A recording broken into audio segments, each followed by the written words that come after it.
Britain படைக்கு பாடம் எடுக்கும் பாரதம். இப்போ தெரிகிறதா மோடி யாருன்னு? இதுதாண்டா இந்தியா.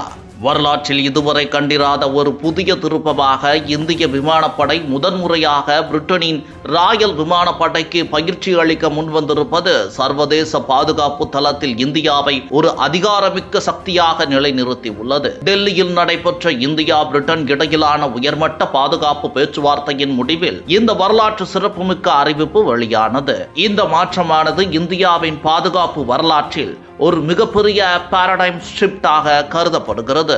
கடந்த காலங்களில் குறிப்பாக காங்கிரஸ் தலைமையிலான முந்தைய ஆட்சியின் போது இந்தியாவின் பாதுகாப்பு கொள்கையானது பெரும்பாலும் தற்காப்பு சார்ந்ததாகவும் வெளிநாடுகளில் இருந்தும் ஆயுதங்களையும் பயிற்சியையும் பெறுவதையே முதன்மையாக கொண்டதாகவும் இருந்தது. அந்த காலகட்டத்தில் முடிவெடுப்பதில் நிலவிய காலதாமதங்கள், நவீன போர் விமானங்களை வாங்குவதில் இருந்த முட்டுக்கட்டைகள் மற்றும் உள்நாட்டு தொழில்நுட்பத்தை மேம்படுத்துவதில் காட்டப்பட்ட மெத்தனம் ஆகியவை இந்திய விமானப்படையின் விரிவாக்கத்தை ஒரு குறிப்பிட்ட எல்லைக்குள் முடக்கி வைத்திருந்தன. அண்டை நாடுகளின் அச்சுறுத்தல்களை எதிர்கொள்வதிலேயே அதிக கவனம் செலுத்தப்பட்டதே தவிர உலக நாடுகளுக்கு வழிகாட்டும் ஒரு தலைமைத்துவ பண்பு அப்போது குறைவாகவே காணப்பட்டது. ஆனால் தற்போது பிரதமர் மோடியின் தலைமையில் இந்தியா பாதுகாப்பு துறையில் ஒரு வீறுநடை போட்டு வருகிறது. ஆத்ம நிர்பர் பாரத் மற்றும் மேக் இன் இந்தியா போன்ற திட்டங்கள் வெறும் வாசகங்களாக மட்டுமல்லாமல் களத்தில் மிகப்பெரிய மாற்றங்களை நிகழ்த்தியுள்ளன. தேஜஸ் போன்ற உள்நாட்டு போர் விமானங்களின் உற்பத்தியானது பிரான்சிடமிருந்து அதிநவீன ரஃபேல் விமானங்களை வாங்கியது மற்றும் நவீன ஏவுகணை தொழில்நுட்பங்களில் அடைந்த முன்னேற்றம் ஆகியவை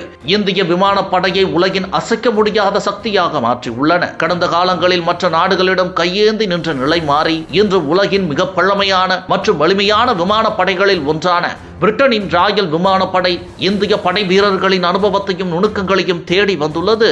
இந்தியாவின் வளர்ந்து வரும் ராஜதந்திர மற்றும் இராணுவ வலிமைக்கு சான்றாகும். இமயமலை போன்ற சவாலான மலைப்பகுதிகளில் விமானங்களை இயக்குவதிலும் பல்வேறு நாட்டு தயாரிப்பு விமானங்களை ஒருங்கிணைத்து போர் புரியும் கலையிலும் இந்திய விமானப்படை பெற்றுள்ள நிபுணத்துவம் இன்று உலக நாடுகளை வியக்க வைத்துள்ளது. மோடி அரசின் துணிச்சலான வெளியுறவு கொள்கையும் இராணுவத்திற்கு அளிக்கப்பட்ட முழு சுதந்திரமுமே இந்த வரலாற்று சாதனைக்கு மிக முக்கிய காரணமாகும். முந்தைய ஆட்சியில் இருந்த தயக்கங்கள் நீக்கப்பட்டு இந்தியா இன்று உலக நாடுகளுடன் சமமான நிலையில் நின்று பேச்சுவார்த்தை நடத்துகிறது. பிரிட்டிஷ் காலனித்துவத்தின் நிழலில் இருந்து தொடங்கிய ஒரு இராணுவம் இன்று அதே பிரிட்டனுக்கு போர் பயிற்சி அளிக்கும் நிலைக்கு உயர்ந்திருப்பது ஒரு முழுமையான வரலாற்று சுழற்சியாகும். இந்திய விமானப்படையின் தொழில்முறை தரம் சர்வதேச அளவில் உச்சத்தை எட்டியுள்ளதை உறுதிப்படுத்துவதோடு இந்தியாவை ஒரு பாதுகாப்பு தளவாட ஏற்றுமதியாளராக மட்டுமல்லாமல் போர் யுக்திகளை கற்றுத்தரும் ஒரு உலகளாவிய குருவாகவும் முன்னிறுத்தி உள்ளது. இந்த மாற்றமானது வரும் தசாப்தங்களில் இந்தோ பசிபிக் பிராந்தியத்தில் இந்தியாவின் ஆதிக்கத்தை மேலும் வலுப்படுத்தும் என்பதில் ஐயமில்லை.